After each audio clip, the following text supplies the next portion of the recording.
رانا صاحب، ایک دفعہ ذرا عمران خان صاحب کا جو بیان ہے اس کے ایگزیکٹ الفاظ آپ سن لیں، پھر میں آپ سے سوال کرتا ہوں۔ میں صرف اور صرف اپنی قوم کے لیے کہ میں چاہتا ہوں میرے ملک کو نقصان نہ پہنچے، میں چپ کر کے بیٹھا ہوں، میں کوئی بات نہیں کرتا، کیونکہ مجھے پتہ ہے کس طرح یہ ساری سازش ہوئی تھی اور کون کون ملوث ہے۔ میں نے ایک ویڈیو بنائی ہوئی ہے، محفوظ جگہ پہ رکھی ہے، کہ اگر مجھے کچھ ہوتا ہے تو وہ بھی پبلک کو پتہ چلے گا کہ کون کون کیریکٹرز نے کیا کیا کیا ہے، یہ جو ملک کو،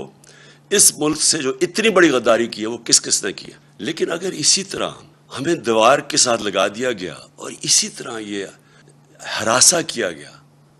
تو میں مجبور ہوں گا، پھر میں بولوں گا، میں پھر سب کچھ قوم کے سامنے رکھ دوں گا کہ کیا ہوا۔ رانا سناولا صاحب، عمران خان صاحب کہہ رہے ہیں کہ پھر میں مجبور ہو کہ بولوں گا، سب کچھ قوم کے سامنے رکھ دوں گا۔ یہ آپ کے بارے میں کچھ بتانا چاہتے ہیں یا کسی اور کے بارے میں کچھ بتانا چاہتے ہیں؟ نہیں، اس میں دیکھیں دو چیزیں ہیں۔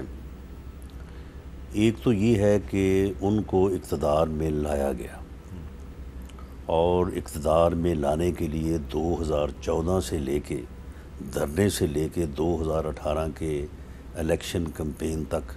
اور بنی گالہ میں جس طرح سے لوگوں کو لا کے وہ پٹے پہنائے گئے اور کس طرح سے لوگوں کو گردن سے پکڑ کے پی ایم ایل این سے نکالا گیا، پی ٹی آئی میں شامل کرایا گیا، ایک تو یہ چیز ہے۔ اگر وہ یہ بتانا چاہتے ہیں کہ مجھے اس طرح سے لایا گیا تھا، بتائیں، بسم اللہ کریں، بتائیں، پوری قوم کو بتائیں۔ دوسرا یہ ہے کہ وہ یہ موقف اختیار کیے ہوئے ہیں کہ جی مجھے جو اقتدار سے نکالا گیا ہے، ایک تو وہ کہتے ہیں کہ امریکہ نے سازش کیا تو انہوں نے نکالا ہے۔ اب اگر امریکہ نے نکالا ہے تو بتائیں قوم کو، وہ صرف خط لے کے اس کے بعد کوئی ایویڈنس نہیں ہے، کوئی بات نہیں ہے۔ اور اگر ملک کے اندر سے کسی نے کوئی سازش کی ہے تو پھر امریکہ کا چھوڑیں اور بتائیں کہ ملک کے اندر سے جو ہے وہ سازش جو ہے وہ اس کے خلاف کس نے کی ہے۔ وہ جو انہوں نے ویڈیو ریکارڈ کرا کے اور کہیں چھپا دی ہے، وہ کس کے بارے میں؟ میرا خیال ہے کہ وہ ہونی تو جو ہے وہ امریکہ کے خلاف چاہیے، کیونکہ انہوں نے کہا ہے جب انہوں نے امریکہ کے خلاف بیان دیا تھا، جو کہ اب پٹ چکا ہے، ساری دنیا کو معلوم ہو چکا ہے کہ اس نے ایک جو ہے وہ کہانی گھڑی ہے۔ اور دوسرا یہ ہے کہ سازش اس کے خلاف یہ ہو سکتی ہے کہ اس کا لانگ مارچ جو ہے وہ کامیاب نہیں ہوا، اس کا دھرنا کامیاب نہیں ہوا، اس کا گراؤ جلاؤ کامیاب نہیں ہوا۔ یہاں پہ میرا آپ سے ایک سوال ہے۔ دیکھیں، آج تک پاکستان کے عوام کو نہیں پتہ چلا کہ 26 مئی کی صبح جب عمران خان صاحب ادھر اسلام آباد میں بالکل یہ جناح ایونیو پہ داخل ہو چکے تھے، کیا ہوا کہ پھر انہوں نے واپس یو ٹرن مارا اور واپس چلے گئے۔ وہ 26 مئی کی صبح کچھ لوگ کہتے ہیں ان کو کوئی فون کال آئی تھی، کچھ لوگ کہتے ہیں ان سے وعدہ کیا گیا تھا واپس چلے جائیں، نیا الیکشن ہو جائے گا، کچھ لوگ کہتے ہیں کہ یہ رانا سناولا نے کوئی کارستانی کی ہے۔ ہمیں بتائیں ہوا کیا تھا؟ نہیں، بڑا سمپل سا معاملہ ہے کہ جب یہ صاحب سوابی سے چلے ہیں تو پہلی بات تو یہ تھی کہ یہ سوابی سے سمجھتے تھے کہ میں جب چلوں گا تو کم از کم 1,00,000-1,50,000 آدمی میرے ساتھ ہوگا۔ وہاں پہ ٹوٹل 7,000-7,500 آدمی تھا۔ یہ بالکل میری جو ہے نا ویریفائڈ فگر ہے۔ اس کے بعد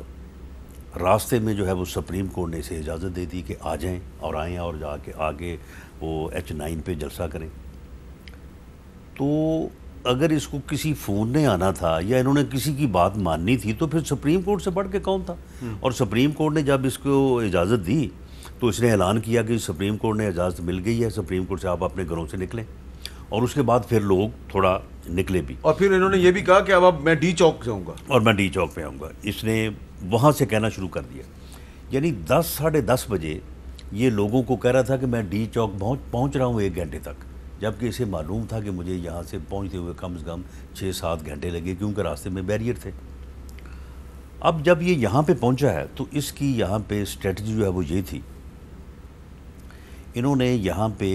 مختلف بلڈنگز میں مختلف جگہوں پہ کوئی 2-2.5 ہزار بندہ انہوں نے رکھا ہوا، پہلے 2 دن پہلے سے یہاں پہ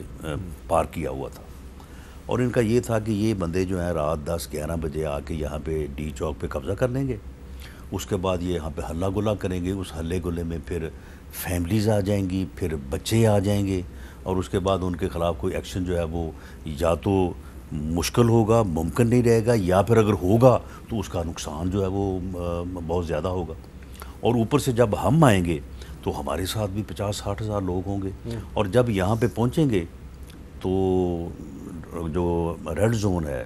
یہ بریک ہو جائے گا۔ ریڈ زون بریک ہونے کے دو ہی نتیجے تھے، ایک تو یہ ہے کہ یہ جو بلڈنگیں ہیں جو سمبل آف اسٹیٹ ہیں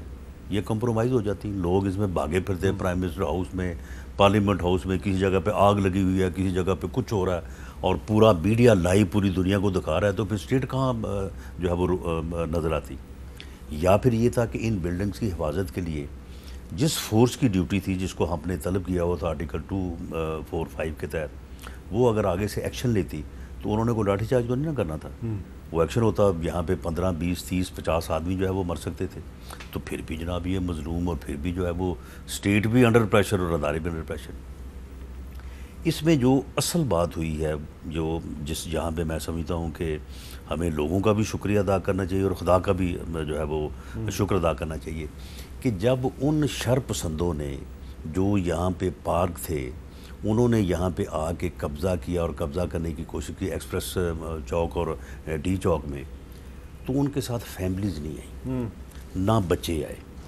تو یہ پھر جو تھے وہ بالکل 500-600 ٹیئر گیس شیل کے وہ مار تھے، تو وہ ہم نے انشاءاللہ ہمارے پاس موجود تھے، اور اللہ کے فضل سے ہم نے جو ہے وہ پھر کوئی کسر اٹھا نہیں رکھی، اور جتنے چاہیے تھے نا، اگر 600 کی مار تھے تو ہم نے پھر 650 ہی پھینکا ہے، اور اس کے بعد پھر یہاں پہ ان کے یہاں پہ رکنا ممکن ہی نہیں تھا، ایسی صورتحال۔